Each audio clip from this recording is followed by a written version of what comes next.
呢度就係維新版啦，咁啊配埋個暗門個效果啦，個房間陣間先睇啦，係啊，呢個主人房啦，係啊，因為佢有油壓啊，我哋入邊閂咗窗咧，佢要慢慢咁樣閂，係啦，咁個效果就係咁樣啦。咁啊，藝術油漆啦，係啦，意大利嘅呢隻。咁啊，飾物櫃啦，飾物櫃就即係我哋設計上其實就即係花少少心思咯。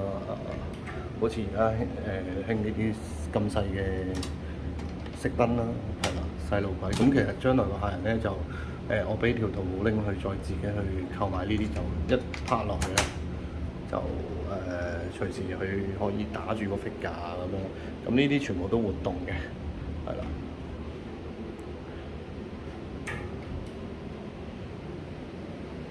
咁啊，個客人個男主人就自己慢慢砌啦，呢度可以自己啲 figure 咁樣係啦，可以。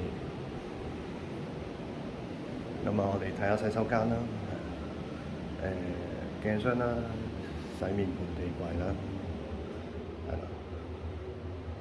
咁呢個石膊咧，其實係收埋啲渠位啊，因為改咗啲渠位之後咧，咁要修飾噶嘛，就係有啲石膊出咗嚟，係啦。咁啊，同埋個浴簾啦，之前我都可能有講過話即係而家都冇咁中意用浴屏啦，因為出嚟效果就咁樣啦，闊落啲咯，係啦，成件事簡潔啲，咁啊容易清潔咯。咁啊去水渠即氣缸去水窿有好多時我哋都係咁樣做㗎啦。咁啊，呢個洗手盆地櫃下邊就可以裝個暗藏紙巾盒啦。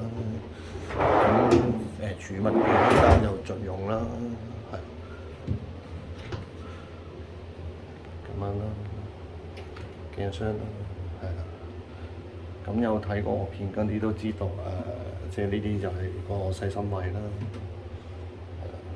咁啊，有時內籠嘅間隔要設計翻，可能可以夠擺 Dyson 啊嗰啲風筒啊之類咁樣咯。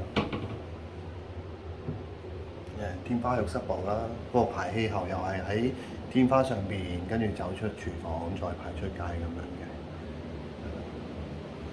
咁其實呢隻窗咧係廚房嚟嘅嗰邊。咁因為呢個單位咧原本嗰啲個洗手間都係一個黑廁嚟嘅，嚴格嚟講係啦。咁所以我哋就有呢個長虹啦，紗玻璃長虹嘅玻璃嘅設計啦。咁熄咗燈嘅時候，其實我哋個客人就話個洗手間好暗啊嘛，去買咗個單位翻嚟之後，咁如果喺日頭嘅情況下咧，熄咗燈咧，個洗手間都唔會話特別好暗，就係有呢個設計做咗一個中空嘅玻璃啦，係啦。咁其實呢邊咧就係個窗戶滲啲光線落去，係。咁而家呢個位就係個衣帽間啦，係啦。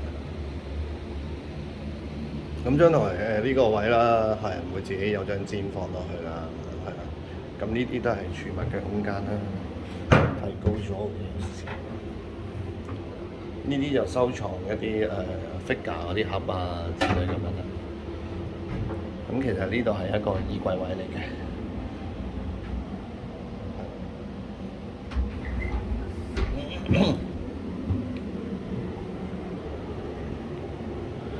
咁呢啲全部都係衣櫃啦，係。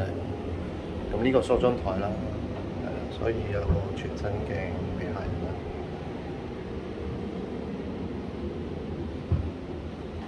咁啊，個電視機位就係放喺呢度㗎啦，係啦。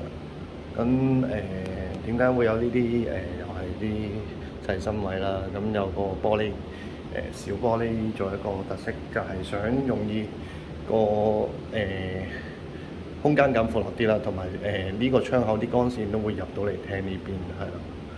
咁啊爭好遠嘅，唔好話睇多少少，係啦。因為如果你試想像而家呢個玻璃都係一個呢個木板間隔咁樣啦，叫做咁其實雖然爭咗10寸到啦，咁但係個感覺都會可能都